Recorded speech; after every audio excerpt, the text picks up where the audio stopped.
So, I learned something about myself recently. I guess I'm a contrarian. Recently I saw Joker Folie A Deux, which is being hit with extremely negative reviews. As someone who really loved that first Joker movie by Todd Philipps, I was kinda shocked to hear this, but in a way, it made me a lot more excited to watch it. What could this possibly have done to make people so upset? And I'm sure with the title of the video, you could guess that I honestly did not understand the immense hate that this got. But why do I think this? Well, let's get into it. And if you enjoyed today's video, please remember to leave a like and subscribe and follow my social media as well. So let's first start off with what I enjoyed. One of the things I enjoyed most about Joker Folie A Deux was its structure. The movie's pacing, performances, cinematography, and even its musical elements seem to flow pretty well, which was especially shocking because I hear most of the complaints being that it's just simply boring. But while the idea of turning a psychological drama into a musical might seem strange, I found that it was a semi-organic way to carry the story forward. It almost felt like a natural extension of Arthur's chaotic mind, making the music sequences serve as an expression of his deteriorating mental state. That said, I do understand why people found this jarring, as the first Joker was not a musical, and that shift can be a hard sell. Still, for me, the transition to a musical felt purposeful. The spectacle and surrealism helped to drive the story's themes, even if it wasn't necessarily a crowd-pleasing thing to do. The next thing I want to talk about is if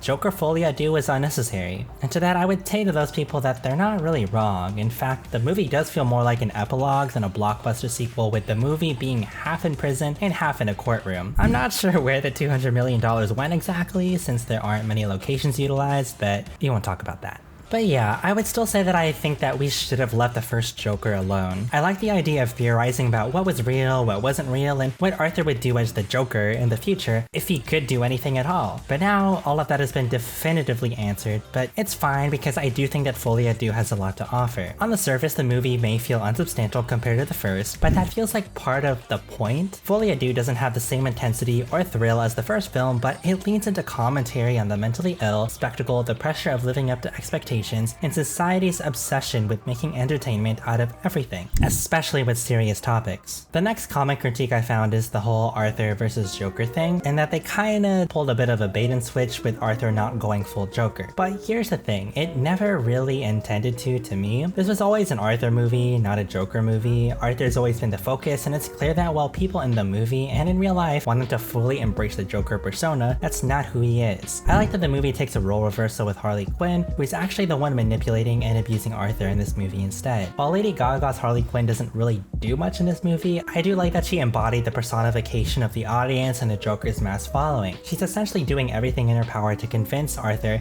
to embrace his Joker side, not even bothering to call him by his actual name throughout the entire movie. She just represents the audience that doesn't care about Arthur or have any interest in seeing his mental health get better, but to become more like the titular comic book character that we're all expecting out of him. In some ways, the real-world audience mirrored the movie's characters. They wanted Arthur to turn into the Joker, but when he didn't, they immediately abandoned him as if he doesn't have any use. And I think that's less of a commentary on how we view mentally ill people, and more about how we view our entertainment. The Joker's an entertaining figure, and we realize Arthur isn't going to give the people what they want and live up to our expectations. We throw it away as if it doesn't have any meaning in other ways. Essentially saying that Folie A Deux at the very least deserves a chance to survive on its own merit and to leave our preconceived expectations at the door. The other thing I liked about it was its criticism of true crime culture and how society gets entertainment from serious real-life events. Todd Philipps uses Folie A Deux to make a statement about how serious events are often turned into entertainment, whether it's election debates styled like wrestling matches, celebrity court cases, or murders being glorified in documentaries. Does it execute this very well? I'd say it could have been a lot better. And ironically, Scorsese's latest movie, Killers of the Flower Moon, does a much more effective job of commentating on making real-life violence and crime and turning it into entertainment. But this commentary resonates throughout the film, particularly in scenes where Arthur's life is scrutinized and sensationalized. The media and public in the film, much like in real life, don't care about Arthur's well-being, but rather they love the symbol that he represents to the people of Gotham. They even turn these tragedies and murders into a movie almost right away. People fall in love with the idea of Joker and are even entertained by these real-life murders. I honestly love this commentary on society abandoning something just because it doesn't live up to their expectations. And again, does it execute it as best as it can? I would also say no, but I think it does a fairly decent job at it, and at the very least, I really respect the ambition to do something so out of left field, regardless if it totally worked. There is also a little bit of a criticism that the movie's kinda unnecessarily edgy, particularly for this one scene. And I do want to give a small trigger warning for topics of sexual assault. If you don't want to hear me talk about that, feel free to skip ahead to the time code on the screen. So there's a scene in Joker 2 where the guards drag Arthur to a secret place and strip him down, where it's heavily implied that Arthur gets sexually assaulted by them. Others feel like Arthur was simply beaten down by the guards, which might be true, but I think when Arthur says, "Oh, you're not even gonna buy me a drink first," heavily suggests that even Arthur knows he's about to get sexually assaulted by them. After this, Arthur seemingly denounces his Joker persona because of this incident, which angered a lot of people because, what does that mean exactly? Are they saying the cure for mentally ill people is to like sexually assault them or something? Cause, yeah, no. But one thing I think people forget about this is that right after that happens, one of Arthur's followers gets killed by the guards for trying to stand up for Arthur. I think it's less about Arthur being so traumatized from the incident that he won't be mentally ill anymore, but rather that he realizes that this thing he's pretending to be is actually hurting people. This is further supported by phenomenally acted scene from Lee Gill, who plays Gary Puddles, a former co-worker of Arthur who witnessed a brutal murder committed by Arthur in the first movie. Gary goes on to talk about how he couldn't even go to work for like a year and how he was hurt by Arthur. Arthur did such an indirectly terrible thing to this guy that he was actually very nice to. It's a heartbreaking story where Gary says he felt so small and powerless all because of Arthur. And I love this small second of remorse that Arthur feels here. He clearly feels immense regret, but since he's in a public setting, he feels the need to put on his Joker persona so as to not displease the public. Arthur's intent was only to hurt the people that deserved it, but when he sees people getting hurt that he actually cares about, people that are on Arthur's level, he's heartbroken.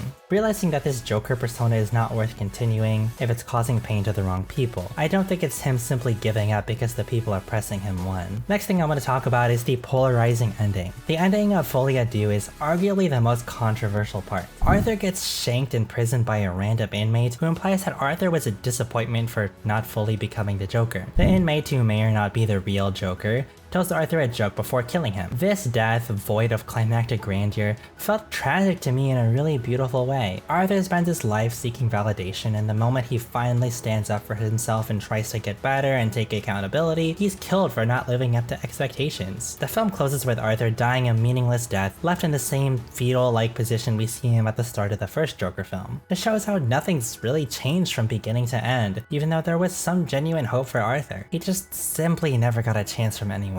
From the day he was born, he was just screwed. From his childhood abuse, mental disorders, and being outcasted by our institutions and by society, everyone abandoned him. And when he finally had some semblance of hope of getting better, he was killed by the very people who claimed to have understood him. Also, I just want to address this weird thing I saw where people say that this random guy is actually Heath Ledger's Joker from The Dark Knight, and what?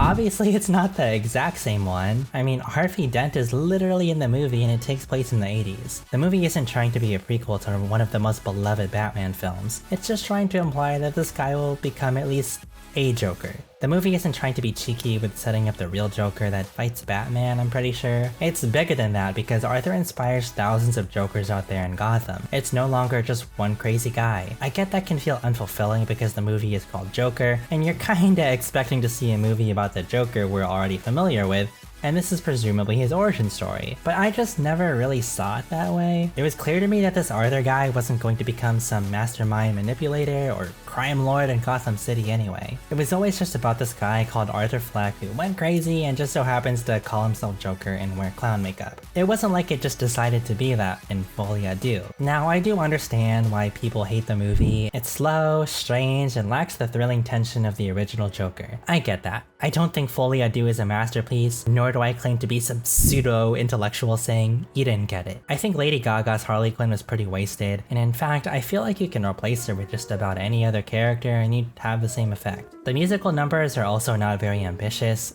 especially for a $200 million budget. I think the musical numbers should have been a lot more fantastical and pop out more. And one or two of them do feel pretty random. Musicals to me are like action sequences. Action scenes exist to further the story in a way that something like dialogue can't convey. Action sequences shouldn't be this thing to just fill in time and be there just to be there. They have to further the story in some way. Musicals are the same way, and I can't say all of them were all that useful or forwarded the plot in any meaningful way. And lastly, while I do admire all of the commentary, I can't say that it was flawlessly executed. So at the end of the day, you can fully understand what the movie is doing and still not like it. For me, I appreciated its ambition, its commentary, and the risks it took. I found it pretty entertaining and thought-provoking, even if it didn't land perfectly. Even at its surface, I enjoyed the acting, the pacing, the commentary, the cinematography, and the set design is gorgeous as well. And at the end of the day, I like Joker Folie A Deux, and I'll give it a 7 out of 10. It's far from a masterpiece, but also far from deserving the immense hate it's received. And whether you loved it or hated it, wouldn't you prefer 100 Joker Folie A Deux than even one Ant-Man Quantumania? The reason superhero fatigue is a thing right now is because people are tired of the countless mid-superhero movies